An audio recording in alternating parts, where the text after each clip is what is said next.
Hey guys and dolls out there in YouTube land, your favorite little keto goofball Diamond, and if I'm not, you must be new here. Anyway, I just watched a video that kind of pissed me off, so I thought I would debunk it quite easily.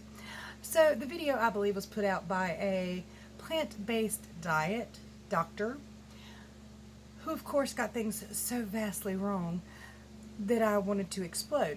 Now, for those of you who are new to me, I'm going to go ahead and show you my before and afters and a little intro.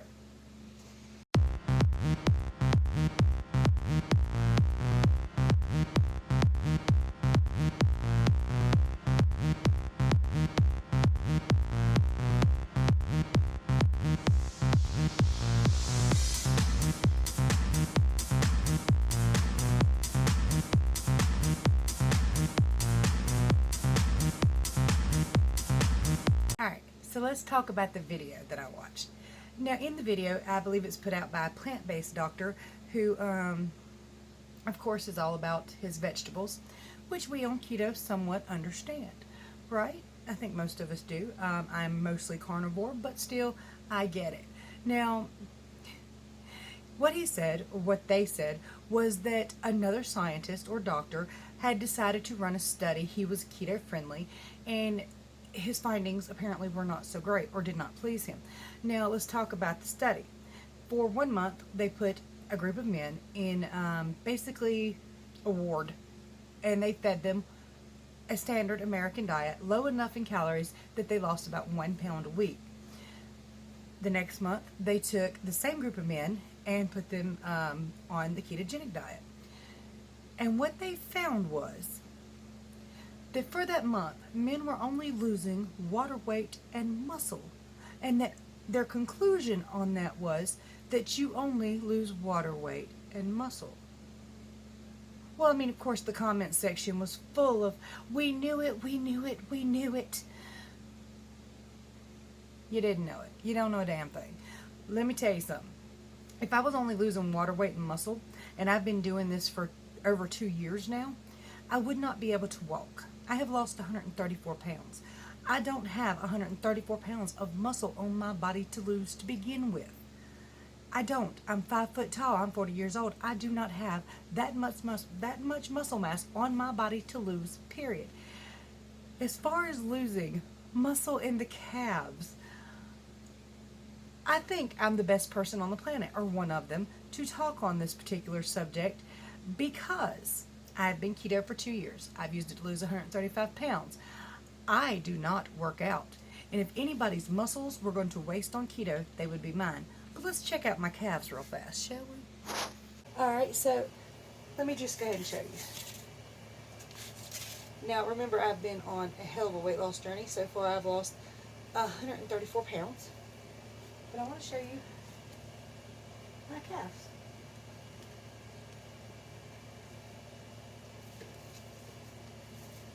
Granted, that's a set of legs that's been through hell, but them muscles don't look gone to me. They look there.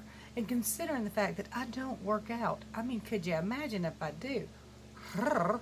Killer calves. But what they had said was that cross runners, I think it was cross runners or some crap like that, who go keto tend to lose their calf muscles. How? I'm a lazy little grandma, and I ain't lost mine. I don't get that. That doesn't make any sense to me whatsoever. Also, keto is not a low-protein diet. It is a high-fat, adequate protein for your body, low-carb diet. Now, by adequate protein, there's always some kind of catch to that. So, kind of always do your best guesstimate, your best research on it.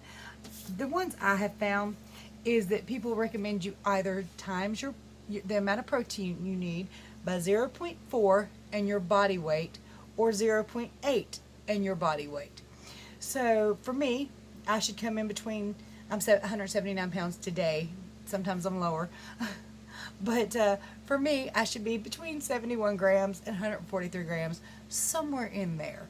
And I normally come up around about 100, 120 grams, and it ain't hurt me none. Also, at one time, we were told that on keto, you had to be very careful for the amount of protein you got in. Well, newer research is saying that gluconeogenesis is not entirely what we thought it was. And that converting protein into carbohydrates actually costs you more energy, and you will burn more fat by doing it. So higher protein is not a bad way to do keto. I know when I first started, and I started high fat, and everybody was talking about higher protein, I was like, you're gonna get kicked. But no, you don't. So apparently it's not bothering people too bad to do that, and you have to pick the kind of keto that works best for you. At the moment, I'm actually kind of doing a higher protein version of keto because the recommended for me is in the 70s, and I tend to get 100 and 120.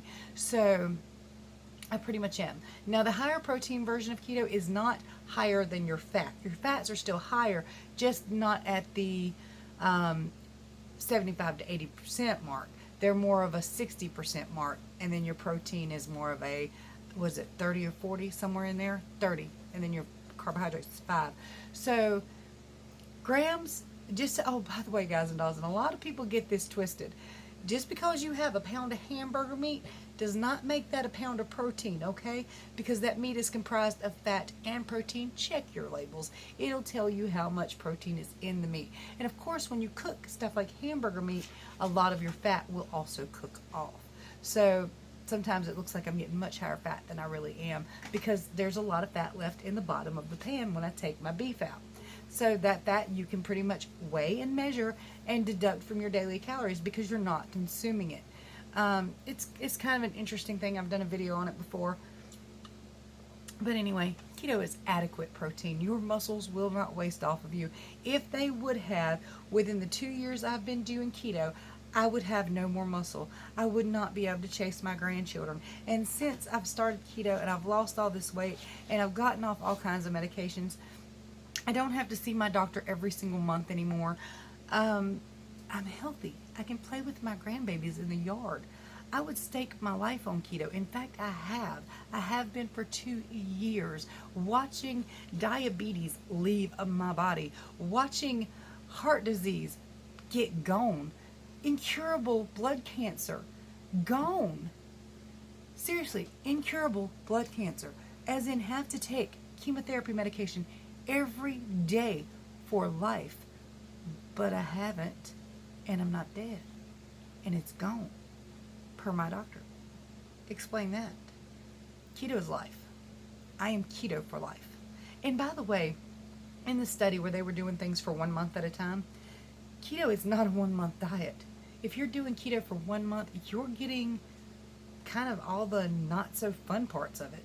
You're basically just doing it long enough to get the keto flu and not feel great. Now, by the way, the keto flu is preventable. It's just an electrolyte imbalance. Keep your fluids high, salt, magnesium, potassium, keep all these things up, and you'll do fine. You won't even get the keto flu if you avoid those things. You might have carb cravings, but you'll avoid the keto flu. It's not as bad as they make it out to be. And if you only do it for 2 weeks or a month, yeah, you're only losing water weight. But that's inflammation, and inflammation is the base of almost every disease in our world today. Almost every disease is caused by or made worse by inflammation. Getting that water weight off you is not a bad thing. It needs to go. And if you quit after only 1 month, the water weight's coming back. Why? Because you ain't got it off yet. You got it off for a minute. Keto is great, but it's a lifelong journey. And it's a wonderful one. And I would stake my life on it. Much love to you, y'all.